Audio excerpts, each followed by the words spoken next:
संकट मोचन प्रभु श्री राम के प्रिय भक्त हनुमान जी महाराज, भोली वाले भक्तों पर सदा कृपा करने वाले मेरे भोले बाबा, राम कथा रूपी गंगा में स्नान करने और कराने वाले हमारे तुलसी बाबा के चरणों में कोटि कोटि नमन करते हुए मंच पर विराजमान सभी सम्माननीय सहयोगी जन एवं सभी आयोजक गण, भक्ति स्वरूपा प्यारी बहन माताओं एवं शक्ति स्वरूपा मेरी बहनों एवं सभी भक्तजन, साधुजन, संतजन, गुरुजन, मित्रजन, कविजन, बंधुजन, बालक व वृद्धजन एवं सभी सम्माननीय श्रोताजन, आप सभी के अंतर जगत को प्रकाशित करती चैतन्य सत्या को मेरा बारंबार सादर वैसे सही तरीके से देखा जाए ना तो आज का दिन मेरी माताओं बहनों का ही है।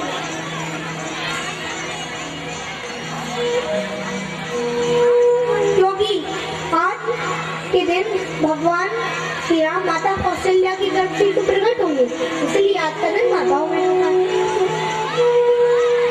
क्योंकि अगर माताएं चाहे तो अपने बुरे आचरण से अपने गर्भ से शैतान को पैदा कर दे, और अगर माताएं चाहें तो अपने अच्छे पवित्र आचरण से अपने गर्भ से साक्षात भगवान को अपने आंगन में उतार दे, अपने पतिव्रत को। माताओं के ऊपर सज्जनों आपको विश्वास नहीं हो रहा तो आप स्वयं देख लीजिए। जैसे कि अब हम लोग चलकर देखते हैं, चलो हम लोग माता अनसुईया को ही ले लो। माता अनसुईया बहुत बड़ी पतिव्रता स्त्री है, उनके बारे में कौन नहीं जानता। और उनकी इतनी पतिव्रता धर्म को देखकर साक्षात भगवान उनका देखो पतिव्रता धर्म का इतना बड़ा फल निकला कि उन्होंने ब्रह्मा विष्णु महेश इस तीनों देवताओं को अपने गोद में गिराया। जैसे कि आप शबरी को ले लो। शबरी कौन थी?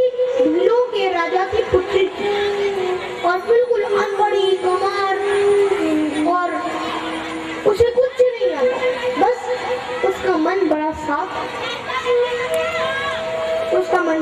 था। इसकी तो भगवान उसके यहाँ आए ही नहीं, बल्कि भगवान ने उसके झूठे बेर भी खाए। और भगवान उसके यहाँ क्यों आए? क्योंकि उसका मन साफ था और उसे अपने गुरु के बचपन पर भी पूरा भरोसा था, तो भगवान उसके यहाँ भी आए। तो सज्जनों, माताओं बहनों, आइए हम सब भी अपने अपने मन को शीतल और पवित्र करने के लिए 2 मंडलों को शाम पर संकीर्तन करते हैं। पहले मैं बोलूंगा, फिर आप सब मिलकर एक साथ बोलना। प्रेम एवं भक्ति के साथ सभी तालियों की सेवा करते हुए मेरे साथ भगवत नाम का संकीर्तन कीजिए। अक्षुतम केशवम कृष्ण दामोदरम राम नारायणम जानकी वल्लभम। अक्षुतम केशवम कृष्ण दामोदरम राम नारायणम जानकी वल्लभम।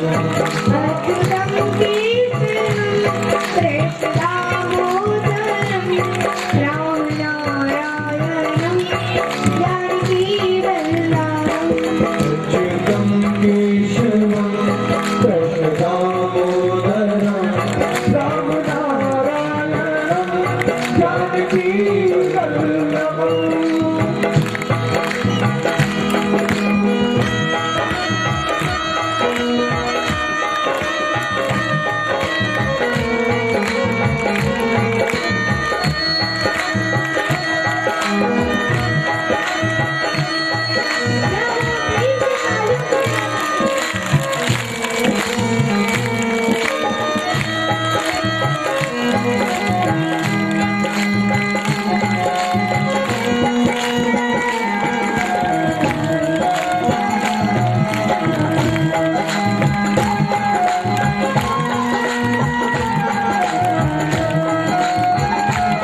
कौन कहता है भगवान आए नहीं, कौन कहता है भगवान आते नहीं, कौन कहता है भगवान आए नहीं।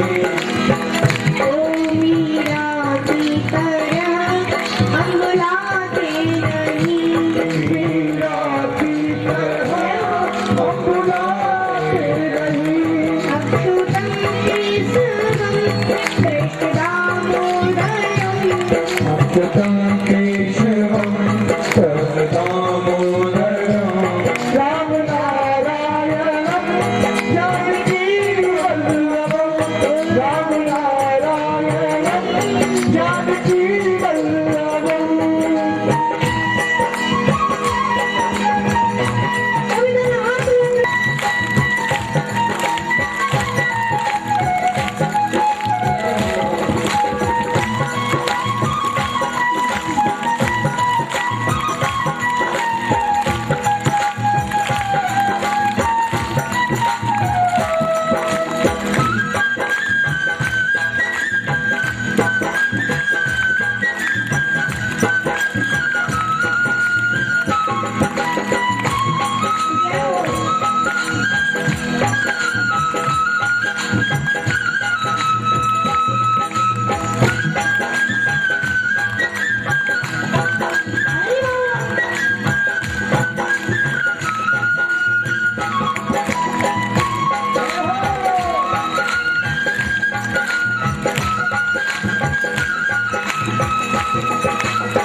कौन कहता है भगवान आते नहीं, कौन कहता है भगवान आए नहीं, कौन कहता है भगवान आते नहीं, कौन कहता है भगवान आए नहीं। शबरी की तरह हम खिलाते नहीं, शबरी की तरह हम खिलाते नहीं, अच्युतं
जानकी वल्लभा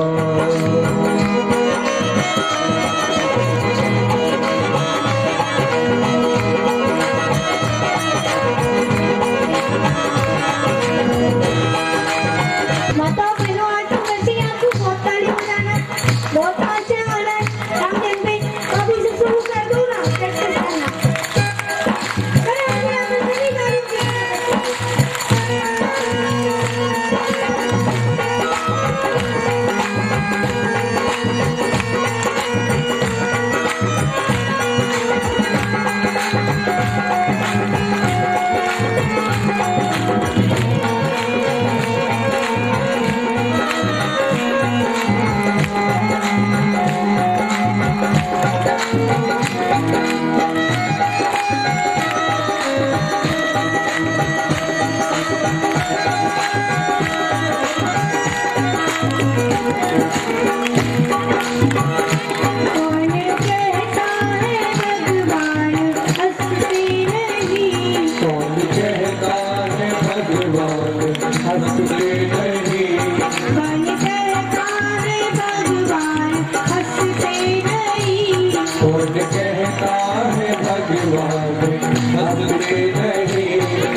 विश्राम दिया था तो ये उसी प्रसंग के आगे से हम प्रारंभ करते हैं। कल हमने भगवान के धराधाम पर आने की कारण जाना, जिनमें से जब हमने कल भगवान के धराधाम पर आने की 4 कारण जाने, अब 5वां कारण सभी ध्यान से सुनिए।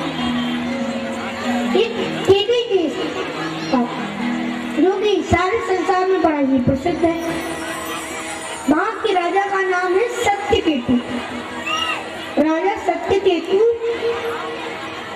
महानुभावों सज्जनों, राजा सत्यकेतु के 2 पुत्र हुए। बड़े पुत्र का नाम प्रतापन और छोटे पुत्र का नाम हरिवर्धन, जो कि बड़ा बलशाली था। प्रतापन राज का उत्तराधिकारी हुआ। तो जब प्रतापन राजा बना तो बड़ी उत्तम रीति से प्रजा का पालन करने वाला राजा बना। और जब प्रतापन बड़ी उत्तम रीति से प्रजा का पालन करता तो सज्जनों, प्रतापन का एक शुक्राचार्य के समान बुद्धिमान मंत्री एक मंत्री भी था, जिसका नाम था धर्मरुचि। और अपने छोटे भाई हरिवर्धन और अपने मंत्री धर्मरुचि के साथ मिलकर प्रतापन बड़ी उत्तम रीति से अपने प्रजा का पालन करता। पर एक बार की बात है कि जब राजा प्रतापन जंगल में शिकार खेलने गए, तब जंगल में शिकार खेलते समय वो एक सुअर के पीछे पड़ गए। वो सुअर उन्हें बहुत दूर ले गया और वो सुअर तो बहुत दूर एक गुफा में घुस गया। तो राजा प्रतापन सोचा वापस लौटना चाहिए, पर वो तो वापस आने का रास्ता ही भूल गए थे। तो इधर उधर थकान के कारण भूख प्यास से व्याकुल होकर वो इधर उधर पानी और भोजन ढूंढने लगे। लेकिन तभी उनको एक छोटी सी झोंपड़ी दिखाई दी। फिर तब एक आश्रम देखा, तहाँ कहीं वसई कपट मुनि बैठा। तो राजा प्रताप बानु उस कुटिया के उस आश्रम के अंदर गए। तो उन्हें एक मुनि दिखाई दिया। सज्जनों, जो वो कपट मुनि कोई और नहीं, कपटी मुनि कोई और नहीं, बल्कि एक राजा था जो कि जिसका देश प्रताप बानु ने ही उससे छीन लिया था। तो वो डर के मारे, मानो बाबू सज्जनों, तब वही डर के मारे वन में आश्रम बनाकर रहता था। तो उसी को, जो कि कपटी मुनि का भेष बनाकर वहां रहता है, राजा प्रताप बानु पहचान नहीं पा, पर वो कपटी मुनि प्रताप बानु को पहचान गया। और वो प्रताप बानु को पहचानते हुए वो कपटी मुनि ने सोचा बदला लेने का यही अच्छा मौका है। तो उसने पहले तो राजा को सब तरह से अपने बस में कर लिया। फिर उसने क्या किया कि राजा को जब उसने सब तरह से अपने बस में कर लिया तो कहने लगा कि राजा, मैं तुमसे खुश हूँ, वरदान मांगू। प्रताप बानु का मुझे तो कुछ नहीं चाहिए, बस मैं ये चाहता हूँ मेरा 100 कल्पों तक इस पृथ्वी पर निष्कंटक राज्य रहे। इस पृथ्वी पर मेरा निष्कंटक राज्य रहे। इतना सुनते ही प्रताप बानु से कपटी मुनि बोला, ठीक है, ऐसे ही होगा राजन, पर तुम्हें ब्राह्मणों के श्राप से तो बचना ही पड़ेगा। तो मैं उनका उपाय बताता हूँ कि उसके लिए मुझे तुम्हारे नगर चलना होगा, और अगर मैं भोजन बनाऊं और तुम परोसो तो उस अन्न को जो भी खाएगा वो तुम्हारी ही वस्तु हो जाएगा राजा। तो सज्जनों, मान बाबू, बस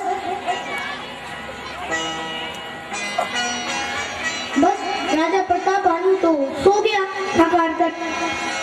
तो प्रताप बानु के सोने के बाद कपटी मुनि ने क्या किया कि उसने अपने उस राक्षस को बुलवाया, जो कि कुछ समय पहले माया की ईश्वर बना हुआ। उसको बुलाया और कहा कि तुम प्रताप बानु को छोड़े आओ उसकी रात। अब प्रताप बानु को घोड़े का रूप धरकर उसकी पीठ पर बिठाकर कपटी मुनि, उस घोड़े की पीठ पर बिठाकर कपटी मुनि ने भेज दिया उसके राज में। तो वे अपने आप को अपने राज में पाकर प्रताप बानु भी उस कपटी मुनि पर और भी अधिक विश्वास करने लगा। वो तो जादू से, उसने तो मुझे अपने आशीर्वाद से मेरे महल भिजवा दिए। अब यह तीसरे दिन ही वो कपटी मुनि रसोईया के भेष में भोजन बनाने आ गया। और जब उसने भोजन बनाया ना, तो भोजन बनाते समय उसने भोजन में मांस डाल दी और कुछ पशु पक्षियों का भी मांस डाल दिया, ब्राह्मणों का भी मांस डाल दिया। प्रताप बानु को कुछ पता न चला, उसने सपरिवार 1 लाख ब्राह्मणों को भोजन के लिए निमंत्रण दिया। अब ब्राह्मण भी आ गए, पंगत भी लग गई, और जो ही राजा परोसने लगे तो एक आकाशवाणी होती है। क्या आकाशवाणी होती है कि हे ब्राह्मणों, ये अन्न मत खाओ, क्योंकि इस अन्न में ब्राह्मणों का और पशु पक्षियों का मांस डला है। इतना सुनते ही तो सारे के सारे ब्राह्मण उठ बैठे और सारे ब्राह्मणों ने खड़े होकर प्रताप बानु से बिना सोचे समझे बिचारी तुरंत कहा कि अरे ओ मूर्ख राजा, तू परिवार सहित राक्षस हो जा। तो फिर बात में फिर से आवाज़ हुई कि इसमें राजा का कोई दोष नहीं, लेकिन तब तक तो ब्राह्मण साथ दे चुके थे ना। तो 1 वर्ष बाद वही राजा प्रताप बानु अपने पूरे परिवार से मारा गया। और मरने के बाद प्रताप बानु अपने अगले जन्म में कौन बना? रावण नाम का भयंकर राक्षस हुआ।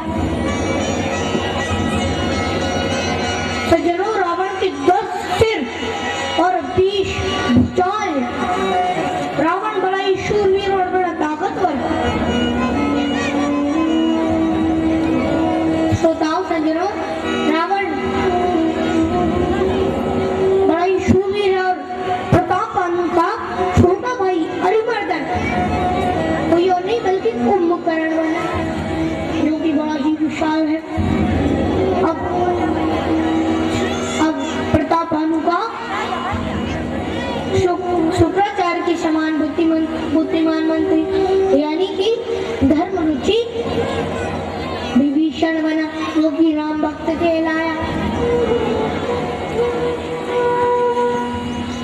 तो अब रावण, कुंभकर्ण और विभीषण तीनों भाइयों ने ब्रह्मा जी की कठोर आराधना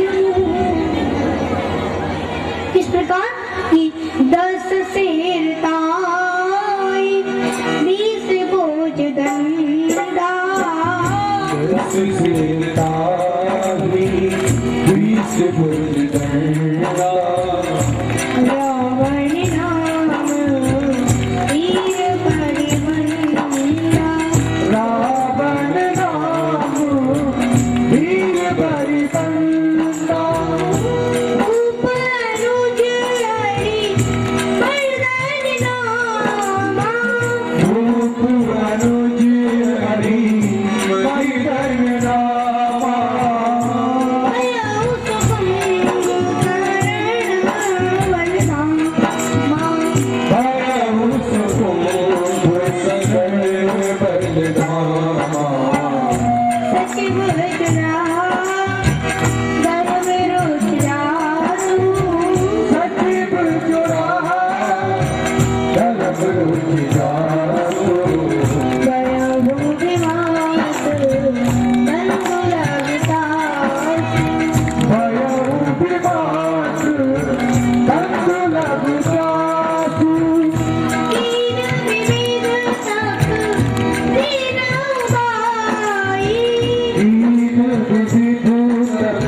की पर्याप्त व्यवस्था है।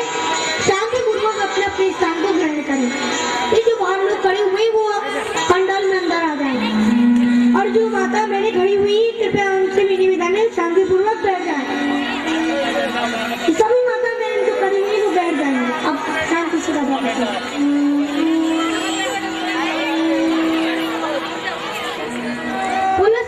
यानी ब्राह्मण कुल में जन्मी पर ब्राह्मणों के श्राप से उन्हें राक्षस बनना ही पड़ा और अब तीनों भाइयों ने कठोर तपस्या करना शुरू कर दिया। रावण, कुंभकर्ण, विभीषण तीनों ने इतनी कठोर आराधना की, इतना कठोर तप किया, इतना कठोर तप किया कि आखिरकार ब्रह्मा जी को प्रकट होना ही पड़ा। और जैसे ही ब्रह्मा जी प्रकट हुए तो वो सबसे पहले सबसे बड़े तीनों में सबसे बड़े भाई रावण के पास गए और रावण से बोले, क्या बोली? कर बेनती पद गही 10 सीता, पद गई 10 सीता, बोले वचन सुनो जगदीशा, बोले वचन सुनो जगदीशा। ब्रह्मा जी ने कहा कि रावण वरदान मांगू, तो फिर रावण बोला कि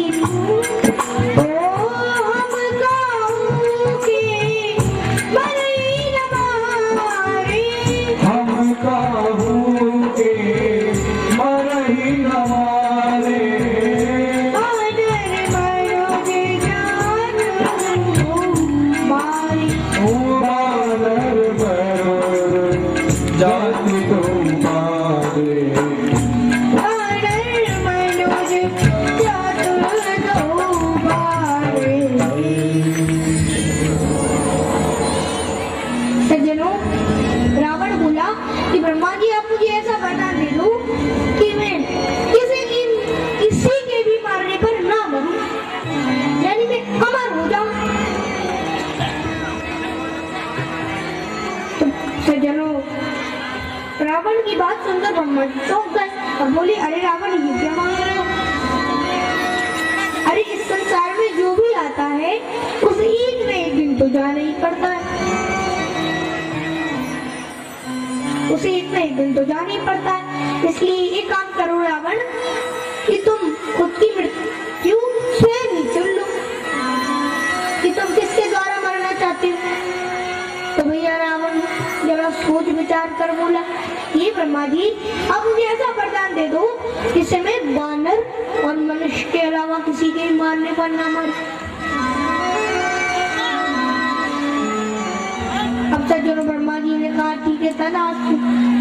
अब ये इधर रावण सोच रहा है कि वानर और मनुष्य तो हमारी भोजन नहीं है, हमारा ये तो भोजन है, ये तो हमें मार ही नहीं सकते, तो समझो भैया हम अमर होगा। ये सोच कर रावण मनी मन में मुस्कुरा, मतलब हंसता है। तो इधर दूसरी तरफ ब्रह्मा जी किसके पास पहुंचे? कुंभकर्ण के पास पहुंचे। पुनि प्रभु कुंभकर्ण पहिराया, पुनि प्रभु कुंभकर्ण पहिराया, कहीं भी लोक मानो विस्मय गाया, कहीं भी लोक मानो विस्मय गाया। सादर प्रेरी कासुमत केरी, सादर मेरी तासुमत तेरी, मांगे सिनीर बास सज तेरी, ओ मावे सिनीर बास फट तेरी, मास सज केरी। मास फट तेरी।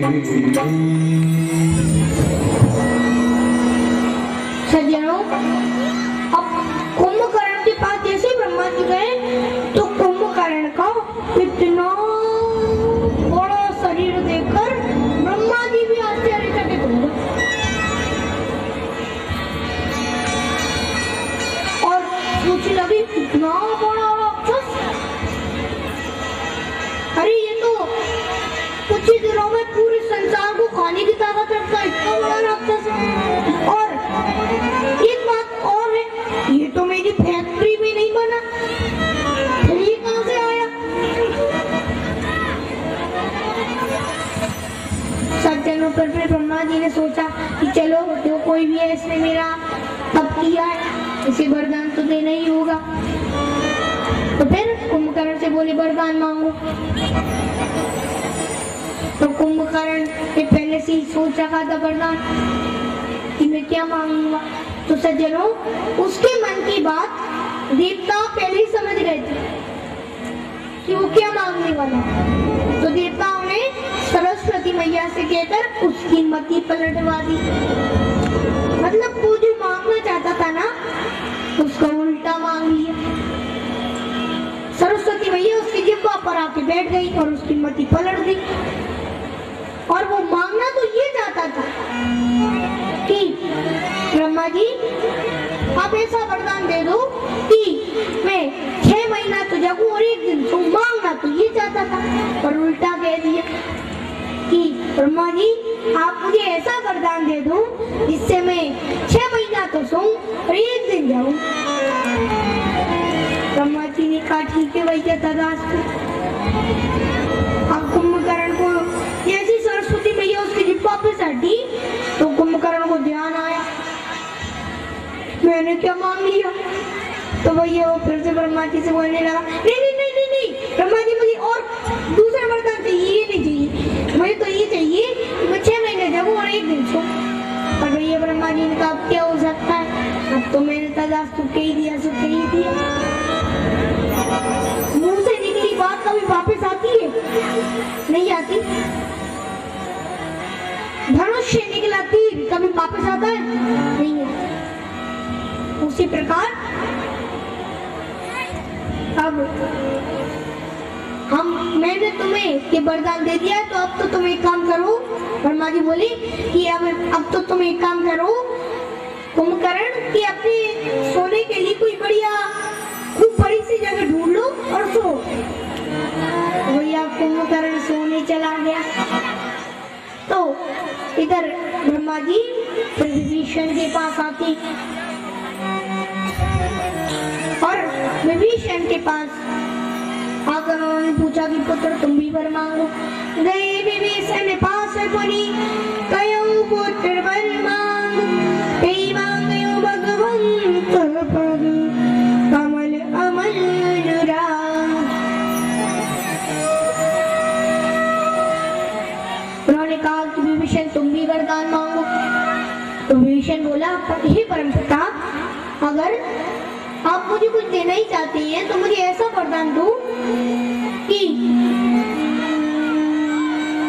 आप मुझे ऐसा वरदान दे दो कि जिससे मेरा मन सदैव भगवान के चरणों में लगा रहे। तो ब्रह्मा जी ने कहा ठीक है तराश।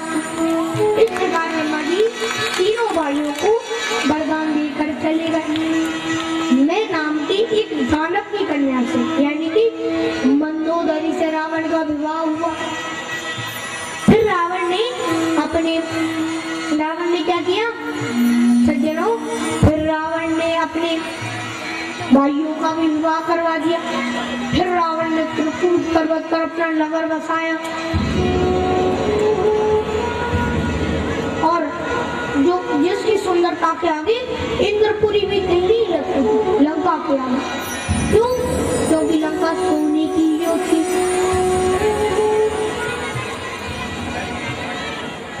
सज्जनों महानुभावों,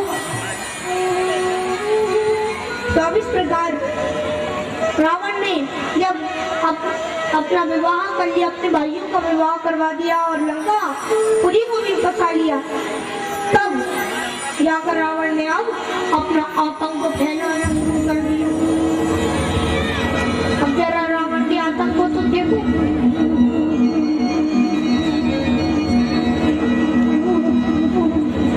अब जरा रावण के आतंक को तो देखो सज्जनों।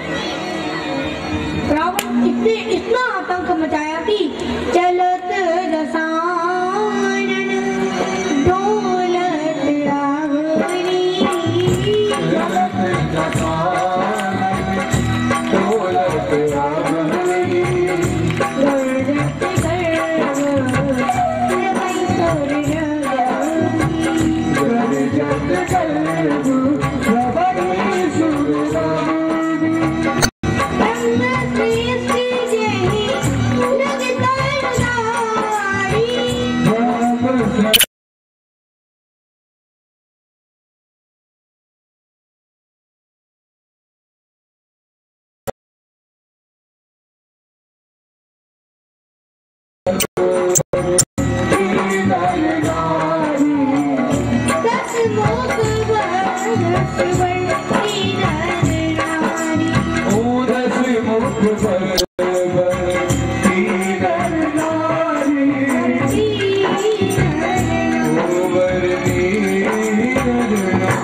अब रावण के आतंक को देखिए। रावण ब्रह्मा जी और शिव जी से वरदान पा पाकर इतना ताकतवर हो गया कि अब तो सज्जनों रावण इतना शक्तिशाली हो गया कि रावण जब चलता ना तो पृथ्वी डगमगाने लगती और उसके चलने की गर्जना से डर थे वो डर के मारे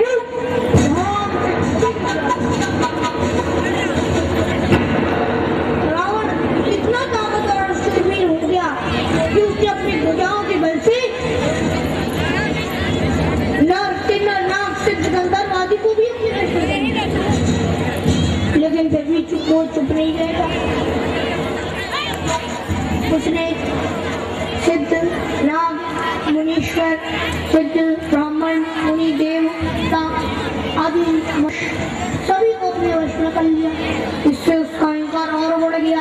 तो सज्जनों रावण ने अपनी भुजाओं की बल से सारे ब्रह्मांड को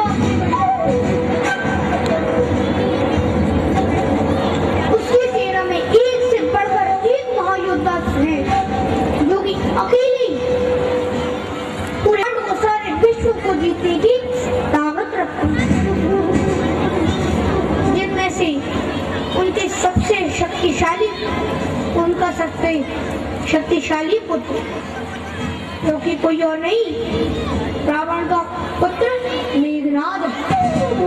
और रावण की आज्ञा से मेघनाद ने सारे संसार में ऐसा घोर भ्रष्टाचार फैला रखा है जिसका वर्णन नहीं किया जा सकता। रावण के राज्य में अगर कोई पूजा पाठ या हवन करता तो रावण उस पूरे के पूरे नगर को ही जला दे और वो सारे ब्राह्मणों साधु संतों को देखते देश निकाला दे देता। रावण के राज्य में बड़ा घोर अत्याचार फैल रहा है। देखिए, जब जोग विरागा तंग मगभागा श्रवण सुने दस सीसा, आपद उठा गई रही न पा गई धरी सब भाई कीसा, अस भ्रष्ट अचारा संसारा तब सुने नहीं खाना, सही रहु विद्या सही देश का सही जो कह वेद पुराना, जो कह वेद पुराना, जो कह वेद पुराना।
किसी को नहीं मानता, बल्कि रावण उल्टा गुरु माता पिता आदि साधु संतों से ब्राह्मणों से अपनी खुद की सेवा करवाता।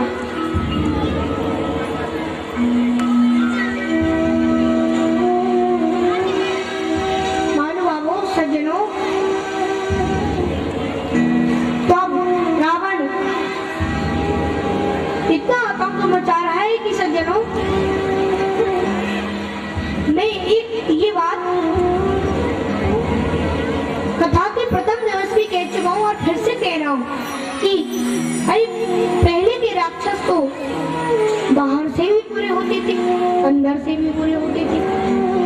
इन्हें सब देखती पहचान लेते थे कि ये कौन है राक्षस और उनसे डरते थे।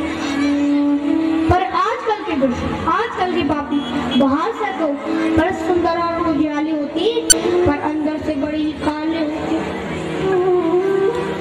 आजकल के राक्षस बाहर से तो बड़ी ही सुंदर चमकीले कपड़े पहनती पर अंदर से वो बड़े दुष्ट पापी होते। सज्जनों, जब रावण ने इतना आतंक फैलाया कि धरती माता भी पाप की भूत से आकुल व्याकुल हो गई और सोचने लगी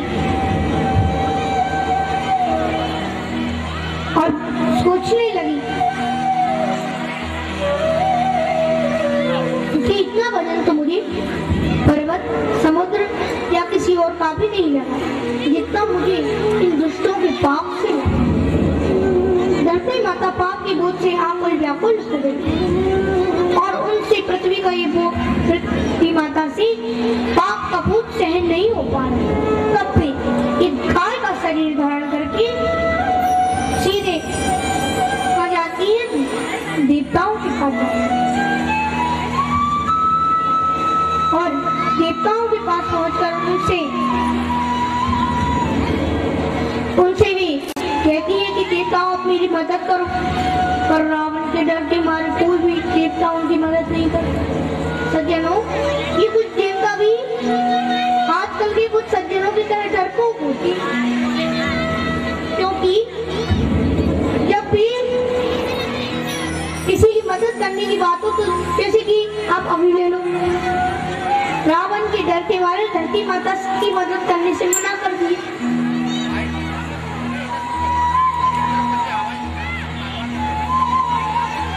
सज्जनों, महानुभावों, तो अब जब धरती माता को देवताओं ने भी शरण नहीं दी तो धरती माता और सभी देवी देवता सीधे ब्रह्मा जी के पास जाती। तो सज्जनों, जब भी ब्रह्मा जी के पास पहुंची तो ब्रह्मा जी ने भी कहा कि मैं भी तुम्हें इस विपत्ति से छुटकारा नहीं दिला सकता, लेकिन तुम लोग चिंता मत करो और भगवान विष्णु के पास जाओ, तो तुम्हारी अवश्य सहायता करेंगे, वो अवश्य मदद करेंगे तुम्हारी। ऐसा कहकर, ऐसा सुनकर सारे देवी देवता ब्रह्मा जी से बोले कि ये ब्रह्मा जी, फिर अब आप ही बताइए हमको कि हम भगवान विष्णु को कहाँ ढूंढते फिरेंगे, कहाँ खोजते फिरेंगे, भगवान विष्णु इस समय कहाँ है। तो सज्जनों, यहाँ पर सभी देवगण विचार करने लगे। अतिशय देखी धर्म के गिलानी, अतिशय देखी धर्म के गिलानी, धर्म समीप धरा कुलानी, धर्म समीप धरा कुलानी, वैनु रूप धरी हृदय विचारी, वैनु रूप धरी हृदय विचारी, वही कहाँ जहाँ सुरमो निधारी, वही कहाँ जहाँ सुरमो निधारी, बैठे सुर संग करई विचारा, बैठे सुर सब करहि विचारा, हे पाये प्रभु करई पुकारा, कह पाइए प्रभु करहि विचारा, ते समाज गिर क्या मैं रहूं, तेरी समाधि जावे रहूं, अब सर पाई बच एक काया हूँ, अवसर पाए बचने करे हो, अब सर पाई बचने करूं, बचने करूं। बचने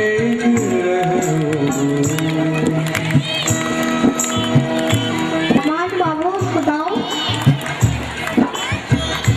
जब सभी देवी देवगण विचार करने लगी तो सब कुछ देवताओं ने अपना अपना उपाय भी अपनाया भगवान को प्रकट करने का, पर फिर भी जब किसी का उपाय काम ना आ पाया तो भोले बाबा कहती पार्वती मैया से कि हे पार्वती, जब उस समय जब सभी लोग विचार कर रहे थे कि भगवान को कैसे प्रकट किया जाए, तो सभा में मैं भी बाहर, और जब सबने अपना उपाय अपनाया और जब किसी का उपाय काम न आया तो तब मैंने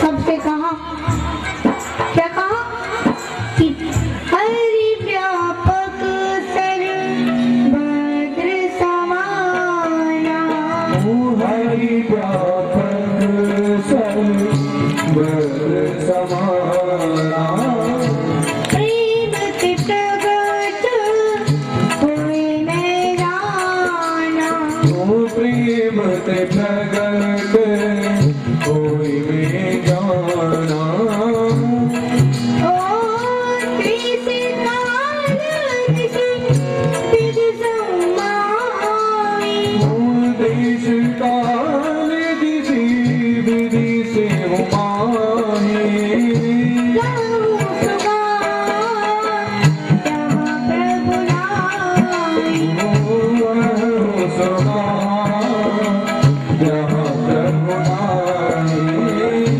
कहूँ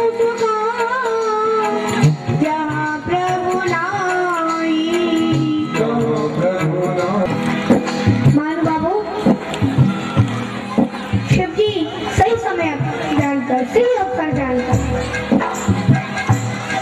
सभी देवी देवताओं से बोली कि क्या बोली, आइए हम सब मिलकर आशुतोष भगवान की कल्याणकारी वाणी को सुनते हुए बोले कि हे देवी देवताओं, भगवान विष्णु तो हर जगह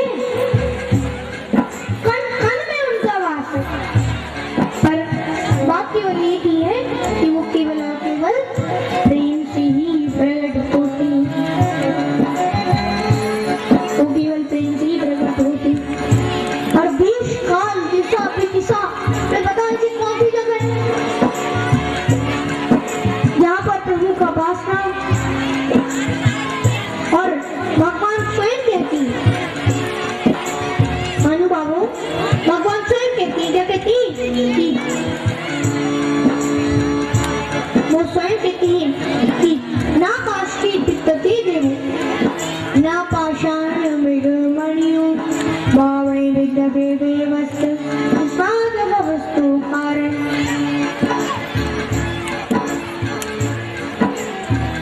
भगवान स्वयं कहती कि ना तो मैं किसी लकड़ी में हूँ और ना ही मैं किसी पत्थर में, ये भगवान श्री कृष्ण स्वयं गीता में कहते हैं कि और मैं कहीं नहीं, अगर मैं कहीं हूँ तो मैं सबके भाव में बैठा हूँ और जो भी लोग मुझे अपने भाव से पुकारते हैं, प्रेम से पुकारते हैं, तो मैं वहीं प्रकट हो जाता हूँ। ताई सत्य में अगर भाव से पुकारोगी तो भगवान लक्ष्मी में भी प्रकट हो जाएंगे, पत्थर में भी प्रकट हो जाएंगे। और भगवान स्वयं कहते, भगवान विष्णु विष्णु पुराण में कहते कि ना हम वसामि वैकुंठे योगिनाम हृदयेन च मद्भक्ताः यत्र गायन्ति तत्र तिष्ठामि नारद, कि ना तो मैं वैकुंठ में हूँ ना ही किसी योगी के हृदय में हूँ, यदि मैं कहीं हूँ तो जो लोग भी मेरे नाम का प्रेम भाव से भजन कीर्तन करते हैं मैं वही प्रकट हो जाता हूँ। तो सज्जनों, शिव जी की इन बातों को सुनकर सारे देवी देवता बड़े प्रसन्न हो गए और उनकी प्रशंसा भी करने लगे और ब्रह्मा जी तो शिव जी की साधु साधु साधु साधु कहकर बड़ाई भी करने लगे। अब सभी देवी देवगण मिलकर भगवान विष्णु की स्तुति को गाने लगे। तो आइए हम सब भी भगवान की स्तुति को बड़े उल्लास के साथ गाएं ताकि भगवान हमारे समक्ष प्रकट हो और वे प्रकट होकर हमारे कष्टों को दूर करें। आइए हम भगवान से प्रार्थना करते हैं, सभी प्रेम से तालियों की सेवा करते हुए मेरे साथ गाते हुए जय जय सूर्य नायक जय सुखदायक प्रणत पाल भगवंता मधुर हितकारी जय सुरारी हिंदू सुता प्रिय संता अद्भुत करनी कर्म लगाए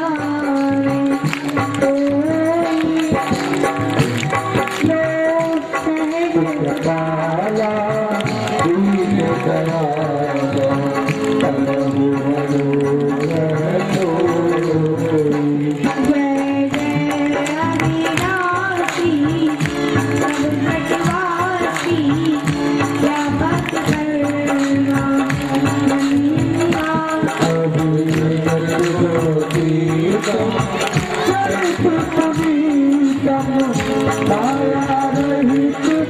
बंदा यही राग विरागी अति अनुरागी प्रगट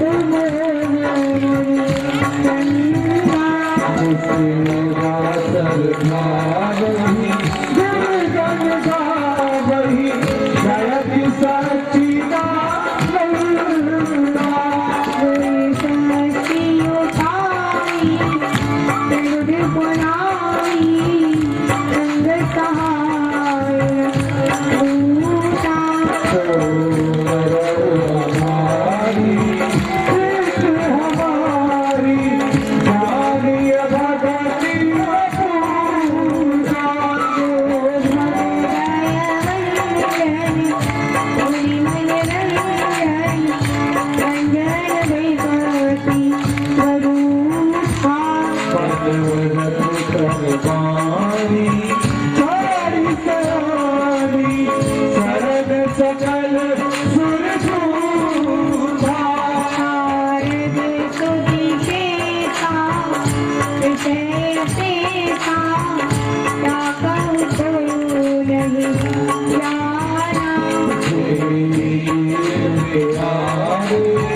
वेद पुकारे प्रभु सखी दरबारा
सुनकर आकाशवाणी होती है और सभी देवी देवता ब्रह्मा जी शिव जी आदि सभी की धरती माता की इस विनती को सुनकर आकाशवाणी होती है। और देखिए क्या आकाशवाणी होती है। जनी डर पाऊं मुरी से भी सुरेसा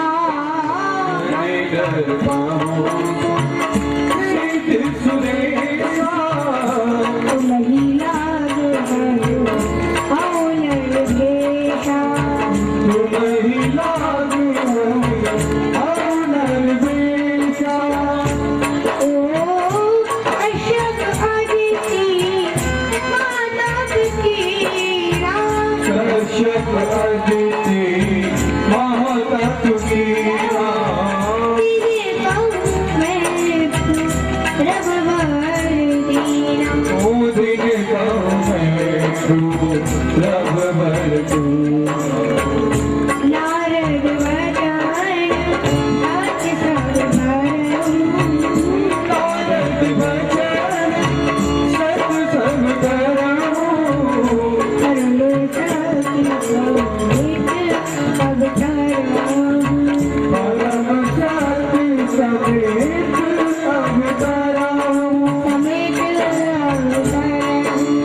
क्योंकि आप लोगों के कष्टों को दूर करने के लिए मैं धरती पर सरयू नदी के किनारे अयोध्या नगरी में राजा दशरथ के यहाँ राम के रूप में अवतार लूंगा, अवतरित होऊंगा, क्योंकि मुझे कश्यप और अदिति के को दिए वरदान को सत्य करना है और संग में मुझे नारद जी के श्राप को भी सत्य करना है। इसके लिए मैं परम शक्तिशाली धरती पर अवतार लूंगा, अवतरित होऊंगा। तो तब तक आप लोग ये काम कीजिए, तो तब तक आप लोग महानुभावों सज्जनों आकाशवाणी होती है कि तब तक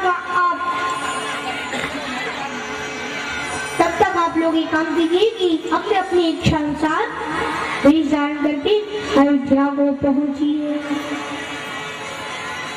तो अब सभी देवी देवता आकाशवाणी सुनकर धीरे धीरे एक करके अयोध्या की ओर जाने लगे।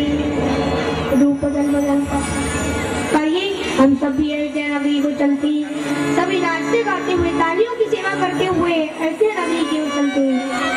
चलो रे भैया आज अयोध्या धाम, चलो रे भैया आज अयोध्या धाम, चलो रे भैया आज अयोध्या धाम, चलो रे भैया आज अयोध्या धाम। जहाँ दशरथ गए बेटा बन के, जहाँ दशरथ गए बेटा बन के, जहाँ दशरथ गए बेटा बन के, जहाँ दशरथ गए बेटा बन के, आई रे मेरा चलो रे भैया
क्षण